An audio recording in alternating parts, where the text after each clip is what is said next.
Здравствуйте! В эфире информационный выпуск Амшевшара. И сегодня в выпуске. Ангелы в белых халатах. В преддверии Дня медицинского работника министр здравоохранения Эдуард Будба наградил медиков почетными грамотами и подарками. Служить отчизне. 16 выпускникам Сухумского высшего общевойскового командного училища в торжественной обстановке вручили дипломы. Пианист 1001 стиля. В Абхазии находится российский музыкант-виртуоз с мировым именем Александр Яковлев. Быстрее, точнее, выше. В Сухуме завершился баскетбольный турнир на Кубок Аквафона.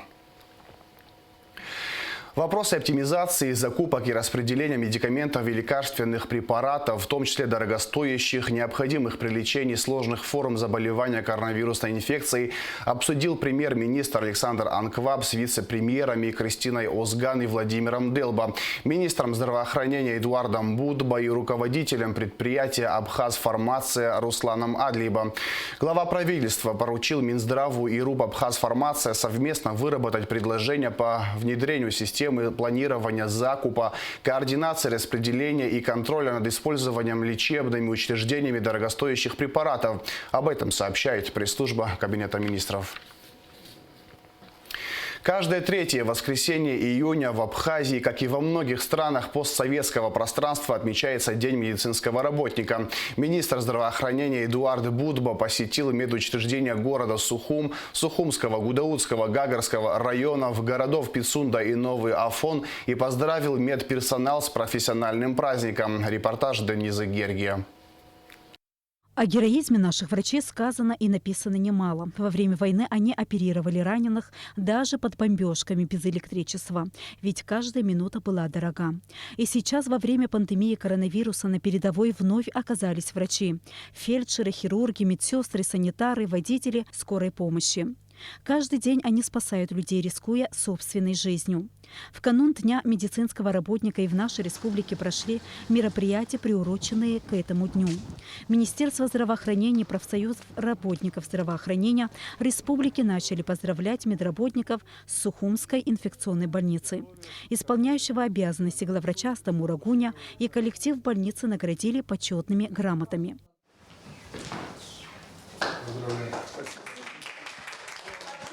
Хотел бы поздравить вас с предстоящим праздничком Днем медицинского работника, пожелать вам крепкого здоровья, сил, удачи, успехов. Вы сейчас, как всегда, на передовой, находитесь в сложных условиях. Коронавирусная инфекция, она бушует, усиливается. Еще раз хочу вас всех поздравить с предстоящим праздничком. Здоровья, успехов, благополучия. Дорогие коллеги, Министерство здравоохранения и профсоюз работников здравоохранения Республики Абхазия сердечно поздравляют вас и ваш коллектив с профессиональным праздником. Все свои силы и знания отдаете сохранению и укреплению главного богатства – жизни и здоровья людей. В Сухуме также министр посетил и республиканскую больницу. В актовом зале собрался медперсонал.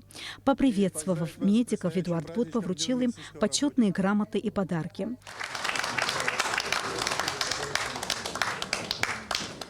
Далее министр направился в городскую поликлинику Нового Афона. Представители министерства здесь уже ждали. На сегодняшний день в поликлинике работает более 40 человек. Министр здравоохранения поблагодарил их за многолетний труд и вручил почетные грамоты и памятные подарки. Галина Челма, стоматолог поликлиники более чем с 30-летним стажем. Во время войны в госпитале тоже находилась. Ну, что надо сказать, что коллектив у нас очень дружный, сплоченный. Все мы друг за друга стоим. Большая нагрузка у нас приходится на скорую помощь, потому что практически скорая помощь сутками работает. И все вызова, то, что касается Нового Афона, отдыхающих, всех они обслуживают и очень достойно. Гудаутская ЦРБ. С самого начала пандемии именно сюда поступили первые пациенты с подтвержденным диагнозом COVID-19. Здесь лечатся самые тяжелые больные из всех районов республики. Для многих врачей стены больницы стали родным домом, ведь они здесь находятся сутками. Врач-терапевт Ольга Хусни с самого первого дня пандемии на передовой. Мы как-то все консолидировались, потому что пандемия – это, в общем-то, война. Война с врагом, которого мы еще пока не можем оценить. потому что он мутирует, он проявляет себя разными способами. И сейчас самое время врачам разбираться, лечить. Мы берем на себя ответственность, вылечивая людей, по большому счету, нашими личными методами, не следуя никаким протоколам, как на Западе, подходя к каждому человеку индивидуально, назначая ему индивидуальное лечение. В соответствии с тем, что нам рекомендуют, могла бы быть огромная смертность, если бы мы не жили в больницах, в поликлиниках, не бегали по домам к больным. Коллектив Гудаутской ЦРБ во главе с главврачом Хаджаратом Шамба также удостоился почетных грамот и памятных подарков. Медработники Республиканского реабилитационного центра, Гагрской ЦРБ и Пицунской больницы также были отмечены вниманием министра здравоохранения. Уважаемый Эдуард Валерьянович, вы единственный из министров посетили нас и поздравили, оказали нам какое-то внимание. Большое вам спасибо за мои 60 лет работы в этой больнице. На базе Гагрской ЦРБ проходят лечение ковид-больные. Нужно отметить, что в летний сезон нагрузка на больницу значительно увеличивается. День медработника отмечается каждое 3-е воскресенье июня. Министр здравоохранения Эдуард Будба планирует поздравить с профессиональным праздником работников всех медицинских учреждений республики. Дениза Герги, Саида Гухава, Абхазское телевидение. Президент России Владимир Путин издал указ о временных мерах по урегулированию правового положения иностранных граждан и лиц без гражданства в России в период преодоления последствий новой коронавирусной инфекции, согласно которому течение сроков документов, которые дает право иностранцам находиться в России, приостанавливается с 16 июня. Это значит, что у такой категории граждан не может закончиться срок вида на жительство виз и миграционных карт. Изменения касаются и граждан Абхазии, у которых нет российского гражданства, но они постоянно проживают в России на основании исключительно абхазского паспорта и миграционной карты. Указ также запрещает выдворение иностранцев и лиц без гражданства с территории страны, за исключением тех, кто освободился из тюрем или создает угрозу национальной безопасности. Сотрудники управления уголовного розыска МВД совместно с отделом угрозыска УВД города Сухум задержали Гвинджия Артура Тимуровича, 1995 года рождения, разыскиваемого по факту разбойного нападения в марте 2021 года на дополнительный офис коммерческого банка Амра-Банк. Подозреваемый Гвинджия был задержан при пересечении госграницы на КПП ПСОУ и доставлен в ВВС УВД Сухума. Ранее по подозрению в совершении данного преступления были задержаны Квициня Алхас Надарович и Будба Астамур Славикович. Министерство внутренних дел оборудовало специальный склад для хранения изъятых со всех районов республики майнинг-устройств. Склад располагается на охраняемой территории. Подробности в репортаже пресс-службы МВД. Министерство внутренних дел проводит ежедневное мероприятие по выявлению фактов незаконной деятельности по добыче криптовалют, а также осуществляется контроль за ранее отключенными объектами. С октября прошлого года и по июнь месяц текущего года от энергосети отключено порядка 13 тысяч устройств по добыче криптовалют, демонтировано свыше 115 объектов, изъято 7 трансформаторов. Всего по республике отключено 332 объекта и осуществлено 723 выезда проверок майнинг-ферм. В отношении владельцев объектов, занимающихся незаконной добычей криптовалют, составлены административные протоколы, предусматривающие штрафы в крупных размерах. 67 материалов передано в суды. Для хранения изъятых со всех районов республики майнинг-устройств Министерством внутренних дел оборудован специализированный склад, который расположен на охраняемой территории. Этот склад для хранения изъятых майнинг-аппаратов находится под круглосуточной охраной столичного отдела управления охраны собственности при МВД Абхазии. Помещение оборудовано специальными стеллажами, камерами наблюдения и датчиками движения. Несколько рядов заградительных решеток преграждают путь в склад. Непосредственно у двери расположен круглосуточный пост охраны. Столь серьезные меры защиты Министерства внутренних дел предприняло во избежание всевозможных эксцессов. Осуществляет охрана сотрудники неведомственной охраны города Сухум. В случае необходимости может сработать КПС, за это выдвигается оперативно-дежурная группа незамедлительно в течение определенного времени по нормативу и проводятся мероприятия о задержании тех нарушителей, которые будут посягать на государственную собственность. Напоминаем, что в МВД действует горячая линия. Всем, кому известно о незаконной деятельности майнинг-объектов, просим обращаться по номерам телефонов, которые вы видите на экране. Далее в нашем выпуске оперативная сводка МВД.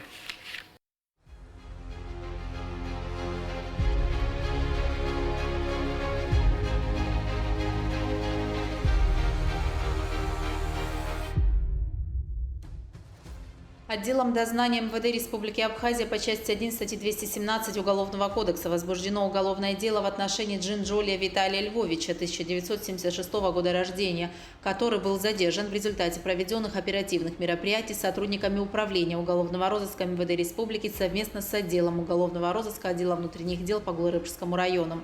У гражданина Джинджолия в ходе личного досмотра обнаружен, согласно справке экспертов, технически исправный и пригодный для производства выстрелов пистолет Макарова с боевыми патронами калибра 9 мм к нему.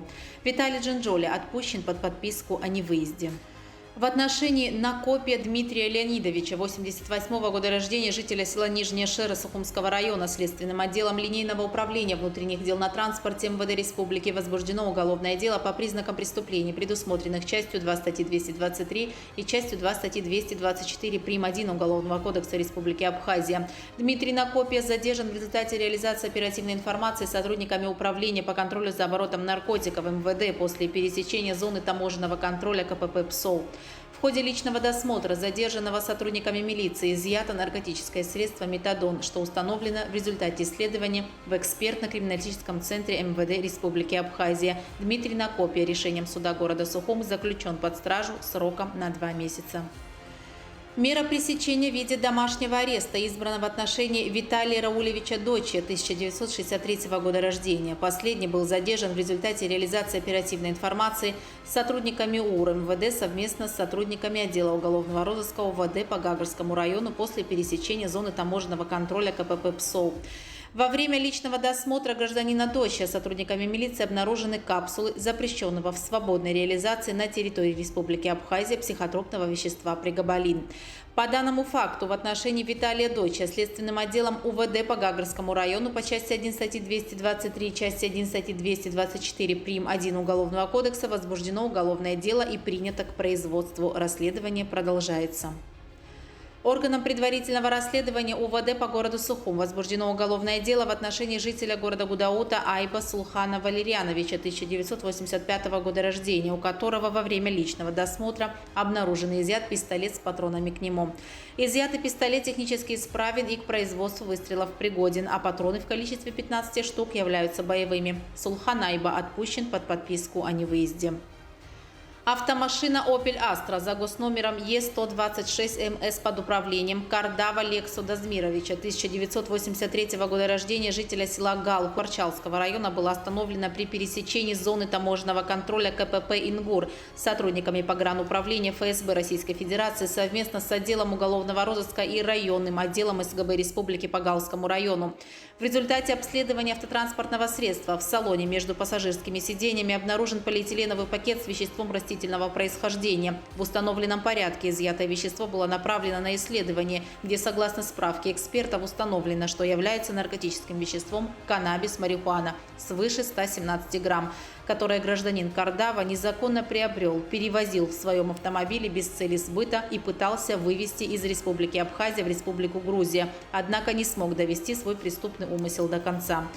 Кардава Лексу задержан и водворен в изолятор временного содержания. Последнему вменяется преступление, предусмотренное частью 3 статьи 223, частью 3 статьи 29, частью 3 статьи 224 прим. 1 Уголовного кодекса Республики Абхазия. Расследование в рамках возбужденного уголовного дела проводит следственный отдел отдела внутренних дел по Галскому району. Парламент Республики Абхазия выступил с заявлением в связи с высказываниями посла России в Абхазии Алексея Двинянина 10 июня во время видеомоста Москва-Сухум-Цхинвал на тему «Роль России в восстановлении Абхазии и Южной Осетии». Российский дипломат призвал парламент Абхазии не бояться и взять на себя ответственность, поддержать руководство Абхазии в решении вопроса привлечения российских инвестиций в экономику Абхазии и, в частности, в энергоотрасль. Подобное заявление вызвало недоумение среди депутатского корпуса. Депутаты выразили надежду, что оно не преследовало цели осознанно дискредитировать законодательный орган нашего государства, на протяжении многих лет доказывающий верность идеям независимости. Ответственно заявляем, что упомянутый послом Российской Федерации в Абхазии закон об электроэнергетике, принятый в 2017 году, никоим образом не ограничивает иностранный бизнес от капитала вложений в энергосистему республики. Напротив, документ заложил прочную правовую основу для развития энергоотрасли, имеющей большое значение для Республики Абхазия, отмечается в заявлении. В документе также подчеркивается, что Народное собрание приветствует реализацию различных инвестпроектов и всецело готово содействовать притоку инвестиций в любые отрасли экономики. Состоялось расширенное заседание Политсовета политической партии Айтейра, на котором обсуждалась общественно-политическая ситуация в республике. Присутствовавшие единогласно одобрили инициативу о заключении союза с политической партией Амцахара. Участники заседания также обсудили предварительный список возможных кандидатов в депутаты Народного собрания на предстоящих в 2022 году выборах.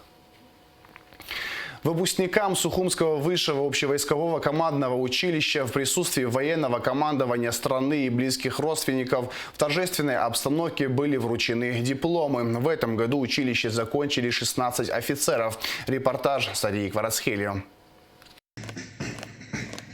Для 16 выпускников Сухумского высшего общевойскового командного училища это день особенный. Ведь им вручают дипломы государственного образца о высшем профессиональном гражданском и среднем военном профессиональном образовании. К началу мероприятия военнослужащие возложили цветы к мемориалу славы и почтили память павших героев минутой молчания. Затем состоялось торжественное вручение дипломов. Товарищ генерал-полковник, лейтенант базового вручения диплома прибыл.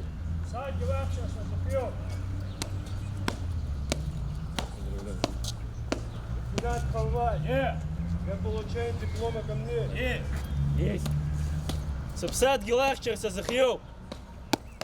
Товарищ генерал-полковник, личному составу выпускников коллизию 16 человек дипломы, нагрудные знаки вручены.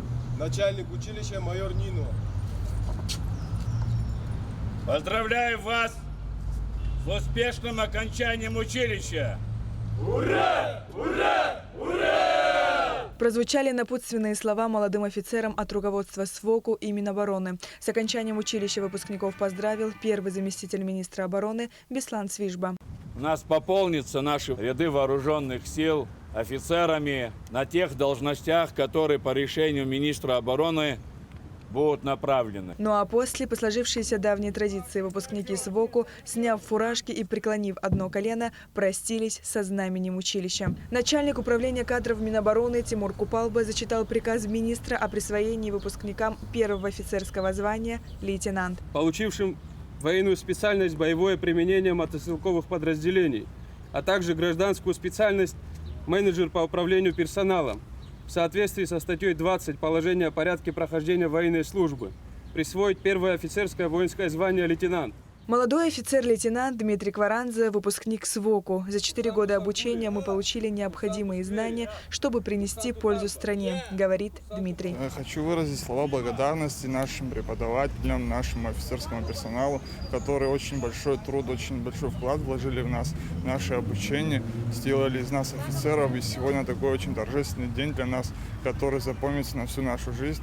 И на самом деле очень большое им спасибо всем. Важно отметить, что в Сухумском высшем общевойсковом командном училище курсантов обучают по методикам и стандартам российских военных училищ.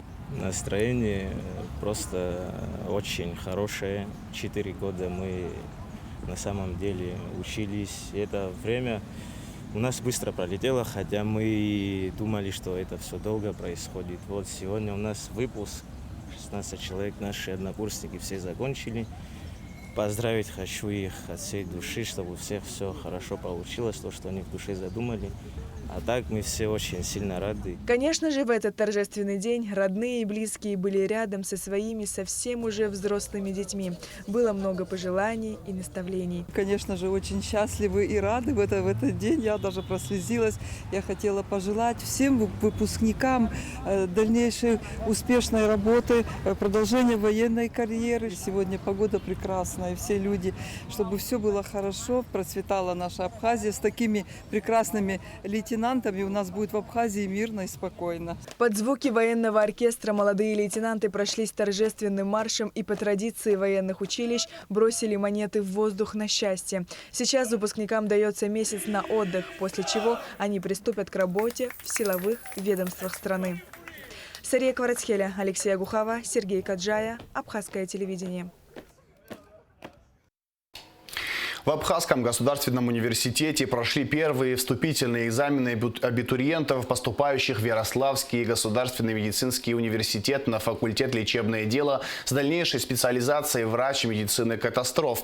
Соответствующее соглашение было подписано в мае этого года между Ярославским медицинским университетом и МЧС Абхазии. Перед началом экзаменов состоялась встреча министра ПЧС Льва Квициня с ректором АГУ академиком Олеко Гварами. Лев Квициня поблагодарил Олеко Гварами и преподавателей АГУ за оказанное содействие. Затем прошло психологическое тестирование абитуриентов. Один кандидат на поступление в вуз не справился с заданием. Первым же экзаменом была письменная работа по биологии. Остальные два экзамена состоятся на следующей неделе. Поступающим предстоит проявить свои знания в химии и русском языке. В Сухумской 12-й школе прошла городская олимпиада по математике, которая состояла из двух этапов. Первый – сама олимпиада, а затем различные конкурсы и викторины. В мероприятии приняли участие все школы столицы. Перед началом олимпиады учащиеся 10-й школы исполнили несколько песен. Дорогие участники нашего мероприятия, юные математики, Управление образования на самом деле ежегодно проводит это мероприятие на уровне города. Республика из года в год проводила мероприятие «Юные математики». В основном участвует среднее звено. Каждая школа, проводя, подытаживая свою работу, выделяет самых лучших юных математиков. На самом деле это хорошее мероприятие. Дети показывают свои знания. Учителя, мы вас поздравляем. Это итоговая работа наших школ. Желаем детям удачи. Я думаю, что у нас будут сегодня хорошие результаты. Удачи вам, дорогие детки, а родителям желаем тоже крепкого здоровья.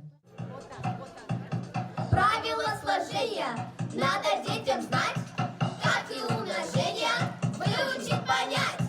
Знаки разные учись, все поступаем так. Модуль мы читаем, больше поставим знак.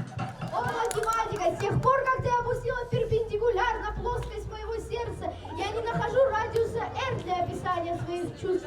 Никакая таблица логарифмов не поможет извлечь корни моих страданий. Касательно между нашими сердцами будет знаком нашей любви. Я клянусь тебе, о, математика, теорема Пифагора, что стану гипотенузой во всех треугольниках нашей жизни. Затем перешли к основной части мероприятия, где дети смогли проявить свои знания. Для выполнения 5 заданий у школьников было 2 часа. Работы оценивала специально созданная комиссия. В эти дни в Абхазии находится российский пианист-виртуоз с мировым именем Александр Яковлев. 17 июня в Государственной филармонии состоялся сольный концерт музыканта. А 18 июня он провел мастер-класс со студентами и выпускниками абхазских музыкальных учреждений. Репортаж из Мугаланза.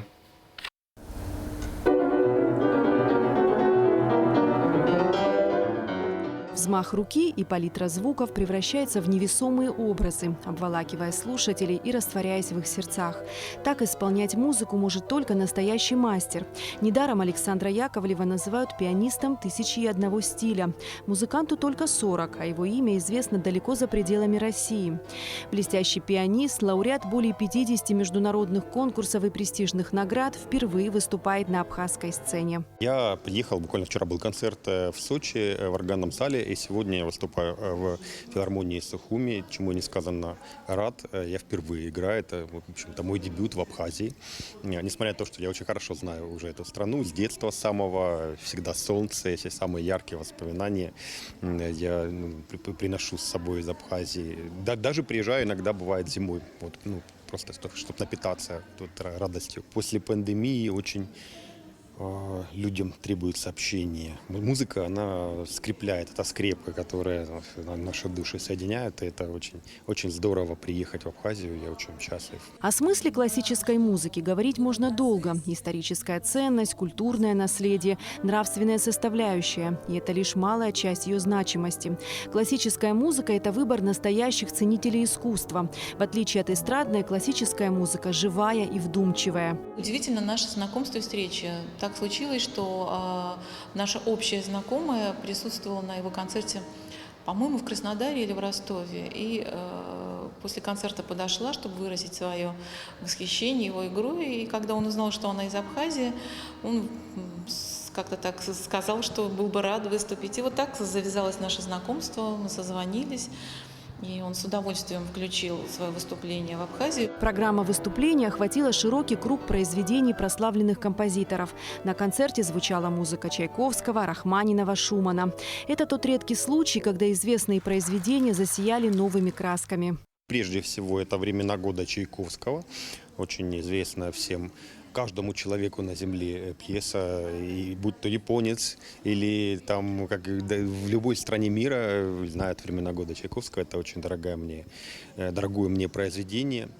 Тем более «Времена года» Чайковского, они сопоставимы с временами года человеческой жизни. Вы знаете, я вот предпочитаю, иногда бывает спонтанно решать произведения, потому что у меня очень много, большой репертуар, все произведения, естественно, готовятся к разным концертам. Если вдруг я чувствую, что сегодня Шумана, играю Шумана. В программе заявлен Шуман, в том числе симфонический этюд. Такой очень мощный, серьезный концерт. На следующий день после концерта Александр Яковлев провел мастер-класс для начинающих музыкантов. В Малом зале филармонии собрались педагоги и учащиеся музыкальных образовательных учреждений. Ариана Аргун – выпускница факультета фортепиано Сухумского музучилища. В числе зрителей она посетила концерт Александра Яковлева. А сегодня ей посчастливилось попасть на его мастер-класс. Мне понравилось, естественно, все, но, наверное, удивил больше всего Чайковский, то есть цикл Чайковского, наверное, рафинированностью подачи. Вот. Я такой подачи еще не слышала. Нам в училище сказали, что приезжает прекрасный пианист, и у нас есть возможность поработать с ним. Вот. Нам предоставили такую возможность. Чего ты ждешь от нас? Замечаний.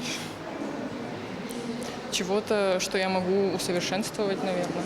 Александр преподал урок виртуозной игры, поделился своим исполнительским опытом, дал юным музыкантам множество полезных советов и замечаний. Одна из его еще таких направлений жизни, да, это вот поиск и поддержка молодых музыкантов. И как-то так Абхазия была вне поля его зрения, а сейчас он очень заинтересован. К тому же он организатор большого конкурса международного Гран-Пиано Инпалас в Питере. И в этом году он приглашает для участия абхазских музыкантов, студентов музыкального училища. Посмотрим, сложится ли в этом году, но в любом случае мы как бы себе на заметку взяли это мероприятие. По словам Александра Яковлева, он по-настоящему счастлив в профессии, ведь у него есть возможность заставить звучать в сердцах людей великую музыку. Эсма Гуланзе, Инала Гухава, Арина Агухава, Абхазское телевидение.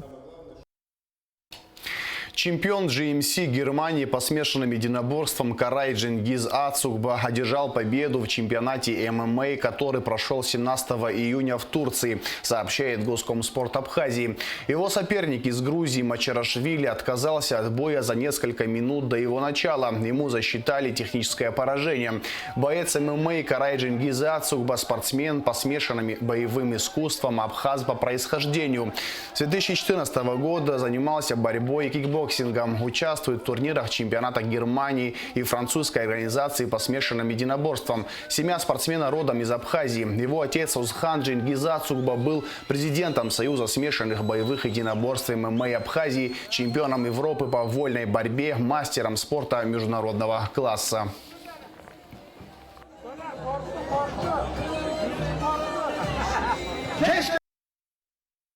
В Сухуми завершился баскетбольный турнир на Кубок Аквафона среди девочек 2007-2008 годов рождения. Организатор турнира – тренер баскетбольной команды «Крылья Абхазии» Дмитрий Чартия.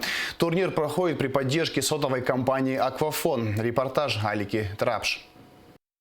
Уже второй год подряд в республике проводится турнир по баскетболу «Кубок Аквафон» среди девушек 2007-2008 годов рождения.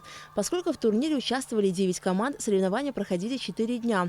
И вот, наконец, в финале за право стать обладателем Кубка Аквафон встретились две команды – «Крылья Абхазии» и «Спартак».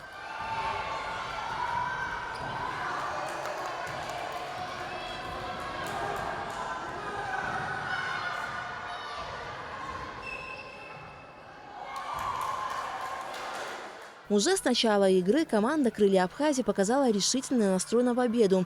С первых минут один за другими они забивали мяч в кольцо соперников. Стоит отметить, что уже 3 года компания «Аквафон» является официальным спонсором команды «Крылья Абхазии». Команда неоднократно выигрывала международные турниры. И сегодня девочки показали блестящую игру, обыграв команду «Спартак» со счетом 84-38.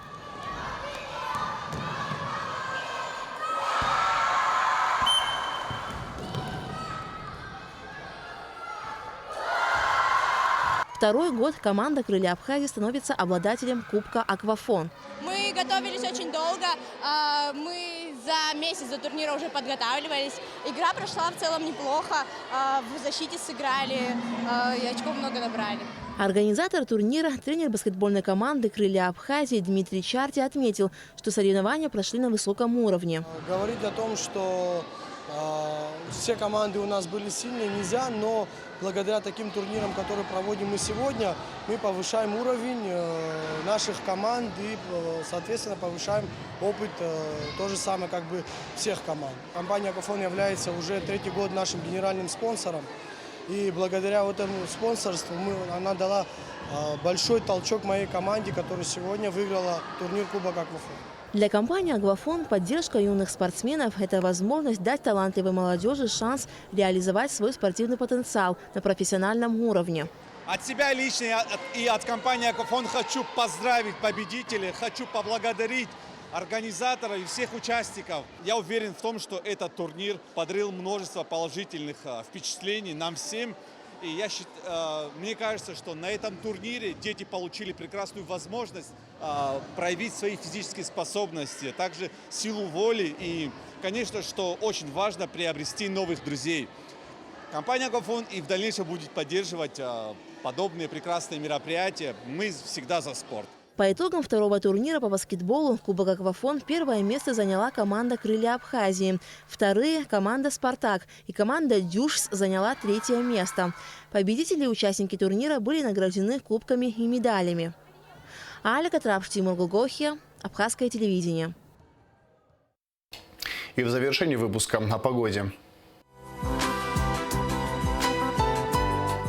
По сообщению Гидромедцентра, в выходные дни 19 и 20 июня в Абхазии ожидается небольшая облачность без осадков. Температура воздуха ночью 15-20, днем 24-29 градусов тепла.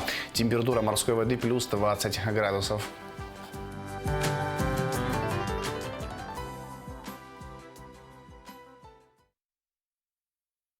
На этом информационный выпуск Амшившара подошел к концу. Всего хорошего. До свидания.